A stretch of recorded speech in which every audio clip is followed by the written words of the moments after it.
सरस्वती महाभागे विद्ये कमललोचने विद्यारूपे विशालाक्ष विद्यां देहि नमस्तुते। प्यारे बच्चों, आज मैं आपको मौलिक अधिकार के बारे में पढ़ाने जा रहा हूँ। सामाजिक विज्ञान विषय के अंतर्गत कक्षा 10, जिसमें भारतीय संविधान के अंतर्गत आप पढ़ोगे मौलिक अधिकार।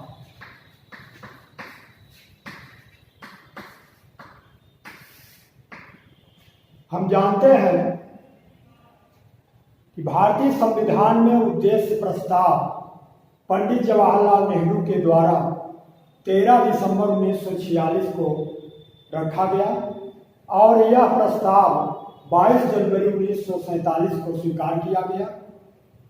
मौलिक अधिकार की जहां बात आती है तो मौलिक अधिकार कैबिनेट मिशन के सिफारिश के अनुसार वल्लभ भाई पटेल के नेतृत्व में एक परामर्शदात्री समिति बनाई गई थी और उस समिति के सिफारिश पर उप समिति भी बनाई गई और अंततः मौलिक अधिकार भारत के संविधान के भाग 3 में इसका वर्णन किया गया है। संविधान के भाग 3 में अनुच्छेद 12 से लेकर 35 तक मौलिक अधिकार की बात कही गई है।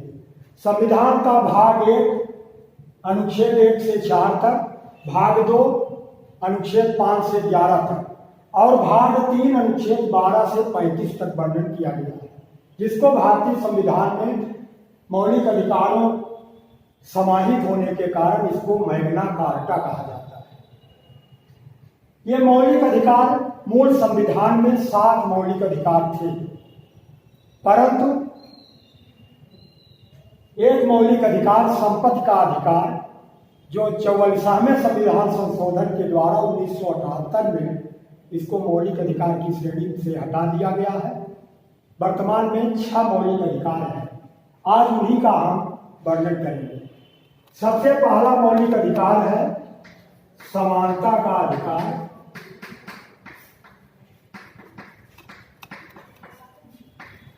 दूसरा मौलिक अधिकार है स्वतंत्रता का अधिकार।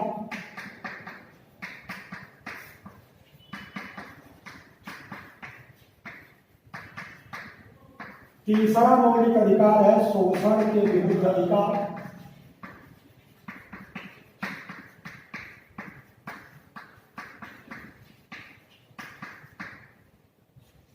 चौथा मौलिक अधिकार है धार्मिक स्वतंत्रता का अधिकार।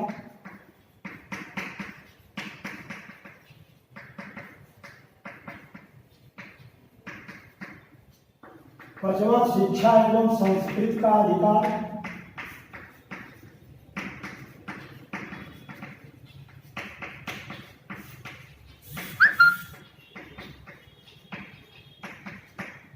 छठवां मौलिक अधिकार है संवैधानिक उपचारों का अधिकार।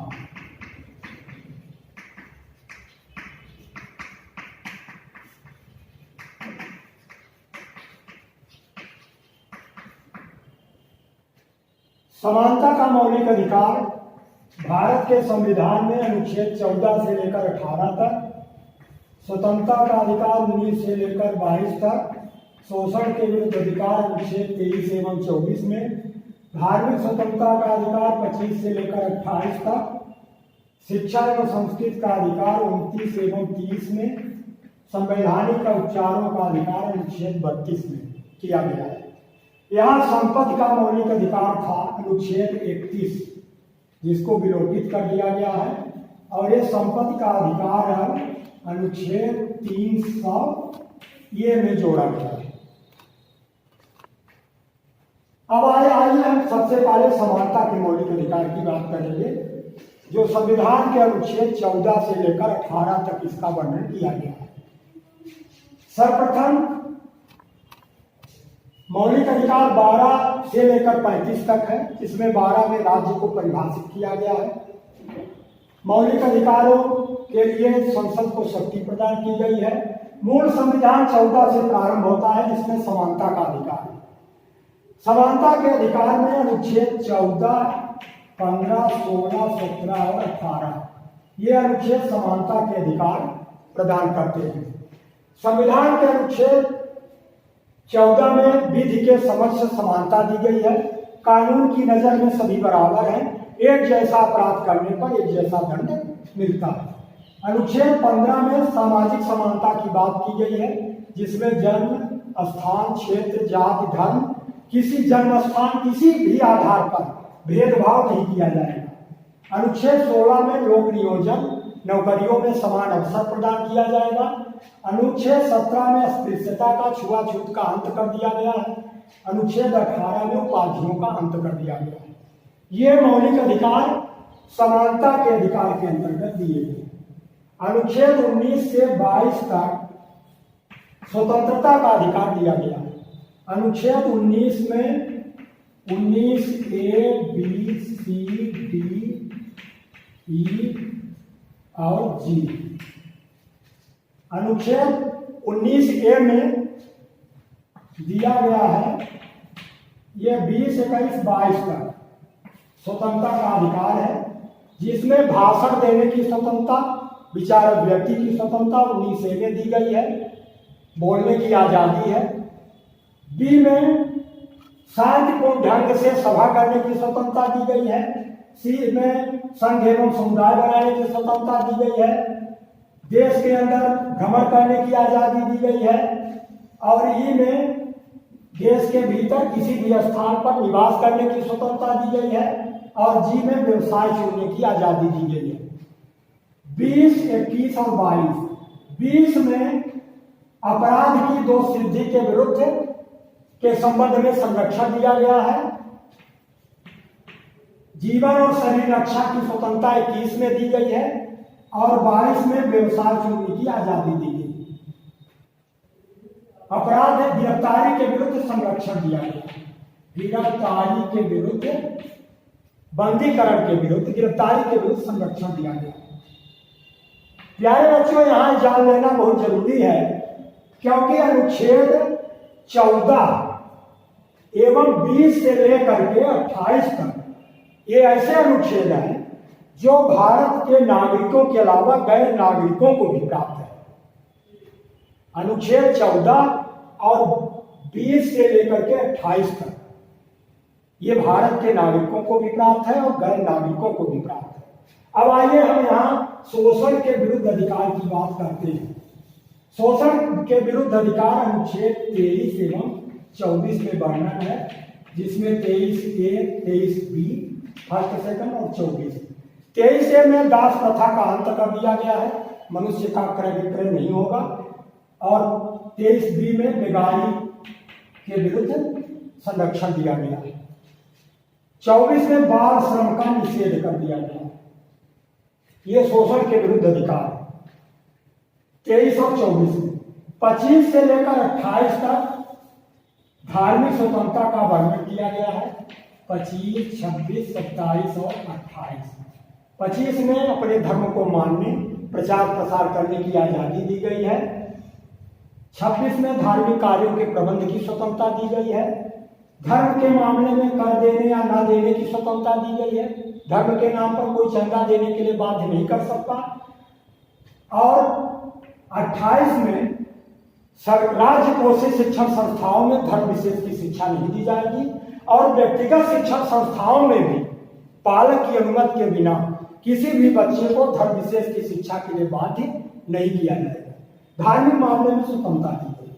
अब आइए यहाँ हम अध्ययन करते हैं शिक्षा एवं संस्कृत का अधिकार। एक चीज यहाँ पर जानना जरूरी है, अनुच्छेद जो 20, 21, 22 की बात कर रहे थे, 21A में एक अनुच्छेद और जोड़ दिया गया है। भारत के संविधान 86वां संविधान संशोधन 2002 के द्वारा शिक्षा का प्रारंभिक शिक्षा का अधिकार दिया गया है 21A। इसको ध्यान रखिएगा। 29, 30 में शिक्षा संस्कृत के अधिकार के अंतर्गत 29 और 30 है, जिसमें अल्पसंख्यकों को भाषा और अपनी लिपि को सुरक्षित रखने का अधिकार है। 30 में वे अल्पसंख्यक पर अपनी पसंद की शिक्षण संस्थाओं की स्थापना कर सकते हैं। राज्य अनुदान देते समय कोई भेदभाव नहीं करें। ये हम पहले भी बता चुके हैं कि अनुच्छेद 31 को विलोपित कर दिया गया है। अब आइए अनुच्छेद 32 के बारे में। अनुच्छेद 32 जिसको भारत के संविधान निर्माता ने संविधान की आत्मा कहा था। अनुच्छेद 32 में संवैधानिक उपचारों का अधिकार दिया गया है। ये मौलिक अधिकार के बारे में सबसे महत्वपूर्ण बात होती है कि यह देश के संविधान के द्वारा देश के नागरिकों को प्रदान किया गया है और जिसकी सुरक्षा की गारंटी न्यायपालिका करती है। तो इसमें अनुच्छेद 32 के अंतर्गत सुप्रीम कोर्ट को मौलिक अधिकारों की रक्षा के लिए रिट जारी करने का अधिकार है और उच्च न्यायालय को अनुच्छेद 226 के तहत यह रिट जारी कर सकता है। इसमें कोई मौलिक अधिकार नहीं दिया गया है बल्कि मौलिक अधिकारों की सुरक्षा की गारंटी दी गई है, जिसमें 5 प्रकार के लेखों का वर्णन किया गया है। बंदी प्रत्यक्षीकरण, अधिकार परीक्षा, परमादेश, उत्प्रेषण और प्रतिषेध। ये 5 प्रकार के लेख हैं, इनके बारे में हम अध्ययन करेंगे। बंदी प्रत्यक्षीकरण के द्वारा, इस लेख के द्वारा यह आदेशित किया जाता है कि बंदी बनाए गए व्यक्ति को सशरीर न्यायालय में प्रस्तुत किया जाए और बंदी बनाने का कारण बताया जाए। यदि बंदी बनाने का पर्याप्त कारण नहीं है तो न्यायालय ऐसे व्यक्ति को रिहा कर सकता है और दोषी व्यक्ति को दंडित भी कर सकता है। दूसरा अधिकार परीक्षा, अगर किसी के मौलिक अधिकार का हनन होता है और पीड़ित व्यक्ति न्यायालय में प्रार्थना करता है तो न्यायालय को अधिकार है कि किसी व्यक्ति या संस्था से ये पूछ सकता है कि आपने जो पद हथिया लिया है या जिस पद पर आप बैठे हुए हैं, अधिकार का उपयोग कर रहे हैं, क्या आपके अधिकार क्षेत्र में है, और यदि नहीं है तो उसे न्यायालय पदच्युत कर सकती है और दंडित कर सकती है। परमादेश के द्वारा, परम आदेश, ये कर्तव्य पालन का आदेश दिया जाता है जो न्यायपालिका के द्वारा किया जाता है। किसी भी व्यक्ति या संस्था को परमादेश के द्वारा उसको कर्तव्य का पालन करने के लिए निर्देशित किया जाता है। उत्प्रेषण लेख के द्वारा इसको हमको ध्यान देना है कि ये वरिष्ठ न्यायालय अपने अधीनस्थ न्यायालय को जारी करता है और किसी भी मामले के कागजात मंगा सकता है।